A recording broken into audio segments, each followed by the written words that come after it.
Hey, it's cynical. Just thought maybe I'd start making more and more videos as time goes on. I didn't know whether or not I wanted to stray away from the clips or what, but I am very, very intrigued with this game. It's called Arcane Odyssey, and it's actually a pretty impressive game for it being early access. Um, it's just an RPG. Right. Most of you watching this will probably realize it's just an RPG game, pretty much. That's all it is. But there is PvP in the game, whatever. But what will happen the next update? So right now you can tell that this update's 1.11.9. Now this update happened just recently because of the Commodore Kai and also because of the Murloc glitch that happened at White Summit and also at Silverhold. But now I looked more into the updates, and the next update will be underwater structures, and it will also be like potions and possibly gem crafting.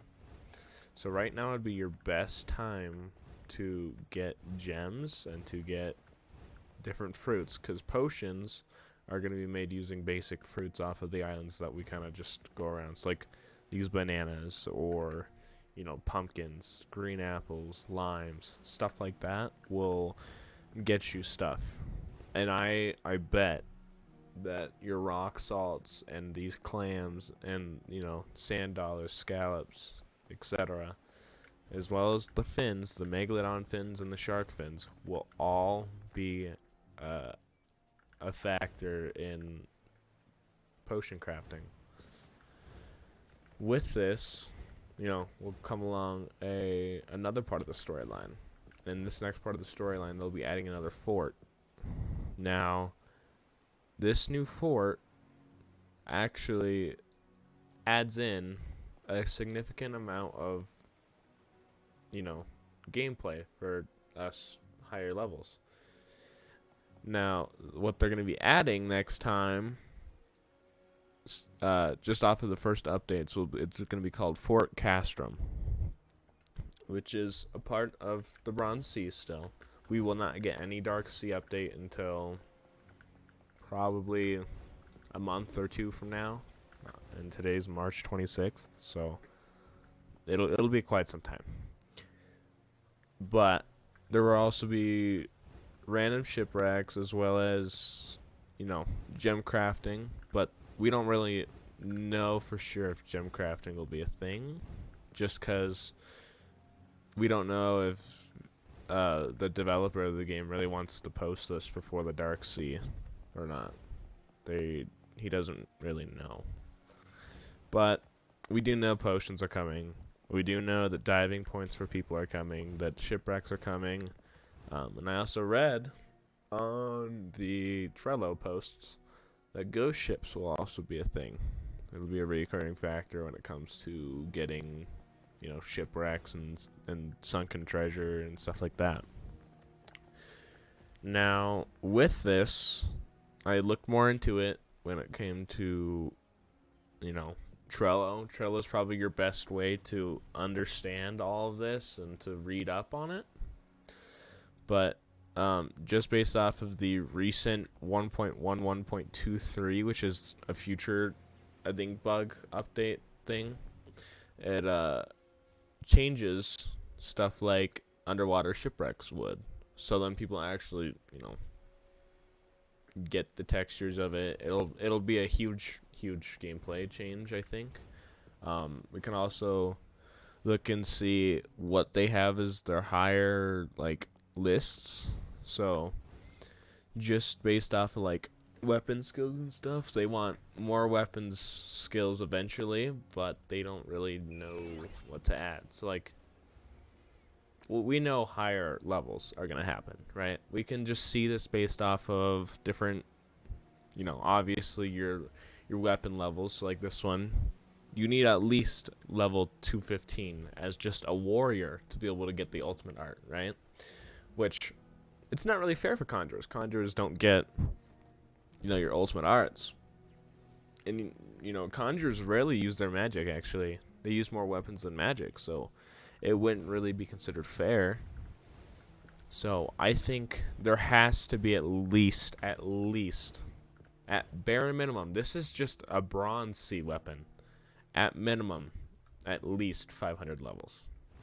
But we can tell just based off of evidence from the Trello that if you go down the list into their different weapon, armor, and item ideas, that there will actually be a power amulet that will be at the rarity of singularity. Now this item, it goes from level 800 to 1,000 as requirement. Because of this,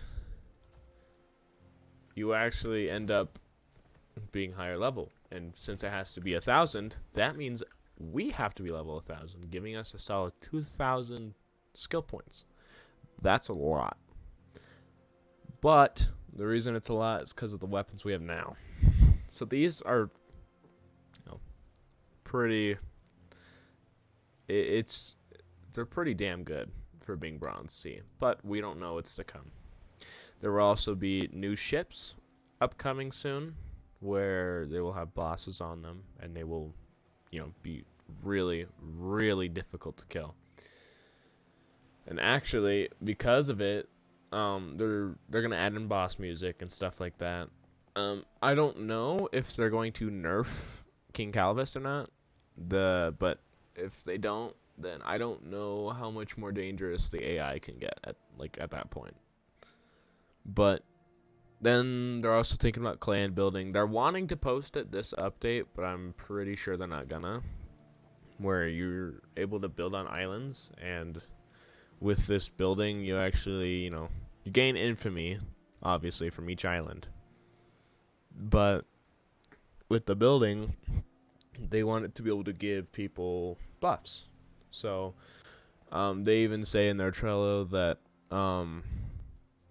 they want it to have things like a clan spawn, whatever, but they want workstation structures for NPCs, right? And with these workstation structures, there will be an upgradable hut.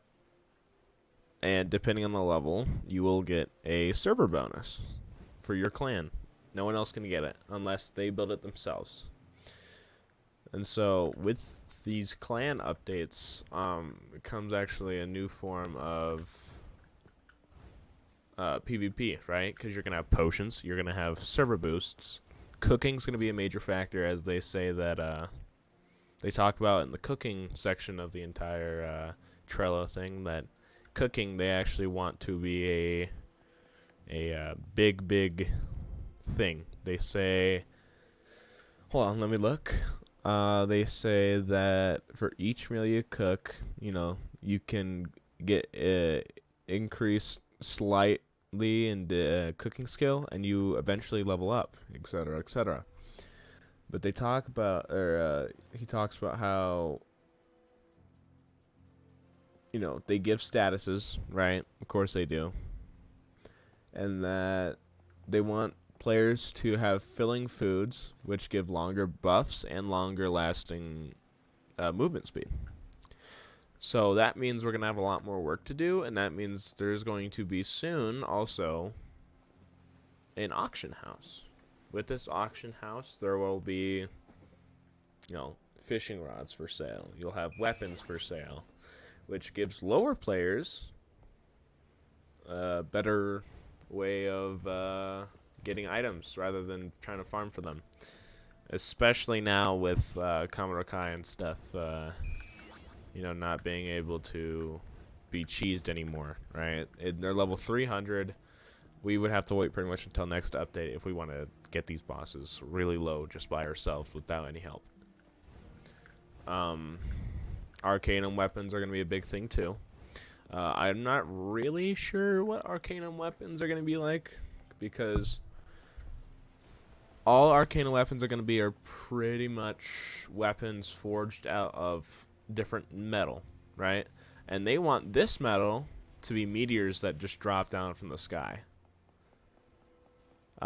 Pretty much what this means is that there will be events that drop certain loot. It's gonna be like a server-wide event where it's gonna be probably 1 or 2 meteors striking down every however so minutes, and then that will drop the metal required to make arcanium weapons, sorry. Arcanium weapons mainly are going to be used for conjurers and warriors, without a doubt. This is because, I mean, weapon levels are so high that arcanium weapons will actually be more useful for your warriors, because conjurers already have, your imbuements. I'm not sure if imbuements are going to get an update or something better, because I actually don't know. I haven't seen anything on it. They should definitely make it to where it does more damage than your normal weapon, instead of just having the same damage with your status effect, because it's not really fair. But they want these arcane weapons to be available at level 100, which means that eventually we should be able to actually have these weapons, and with these weapons, just based off what they say with conjurers, it should be maybe a little bit different than your average conjurer imbuement. But yeah. I know I'm going on a rant here, but these are actually very, very large updates that, like I said, some of them you're not going to be able to see until way, way in the future. Like, arcane weapons probably won't be added for another 2 months. This is just based off of update logs and what they think will happen, especially with, there only being so many developers, and there only being technically one and a few admins. So, I mean, I don't know. This is all just a splurge of information that I'm just kind of just talking about. Just because there's going to be, injuries. They want you to be able to have debuffs based off of your injuries. They want you to, they want different enemy structures. So, like, they want towers just off the coast that you can raid, and there'll be loot in them. There will also be, the adding of awakenings, which awakenings should be around level 250, is what they wanted to say. Sorry for you warriors out there. We aren't really sure what enchantment, or not enchantment, awakening you're gonna have. With this, because you obviously can have as many weapons as you want. You can have the 3 on a slot up here. Who knows? Maybe they'll give you an extra slot, but that'd be kind of pointless. But I'm not really sure what they're gonna add. Maybe they'll add some sort of buff instead of just like another slot, kind of like how everyone else has it. Or who knows? Maybe the arcane weapons will actually add in something for the warriors. What they also want is different fighting styles. They want to eventually, and this is from the developers' words, it's still a work in progress and incomplete, but they want to be able to add knocking fist, which is pressure points. They want it's a pressure point fighting style, where you hit someone's pressure points and it, hurts them. They also want to add karate, and then the lost fighting styles as well. With all of this, it probably ends off with the ships and weathering. The ships, weathering, and also game passes, right? This is probably more looks than anything with the weather and also the game passes. There will be no game passes that will be, game changing. the most they would add would be an XP boost, but even that, they still said they weren't sure. With weather ideas based off of what magic other people are, so like different people might be sand, different people might be water, so like hurricanes and stuff will be off of this, right? This is only their idea list. It's not really information whatsoever, which means we aren't really sure yet. But we know that blizzards and heavy snow and stuff will be caused by different people. And these, it's based off of the spells used, which is, I have, almost 3,000 spells used. But I don't see any plasma, weather things, weather events. So I don't understand that. And hopefully soon we will have a numerous amount of ships, right? We'll have over 10 ships, probably over 15 ships. And, it'll take quite some time, to get these in the game. But I find it kind of impressive that he is willing to do it for us. And he mentions it's his life work. Right? It's his life's work. So, I actually really, really appreciate how this is going so far. It's been really, really fun. And I actually enjoy every second of playing this game. So, but until I figure out more about the next update, I'll just catch you guys later.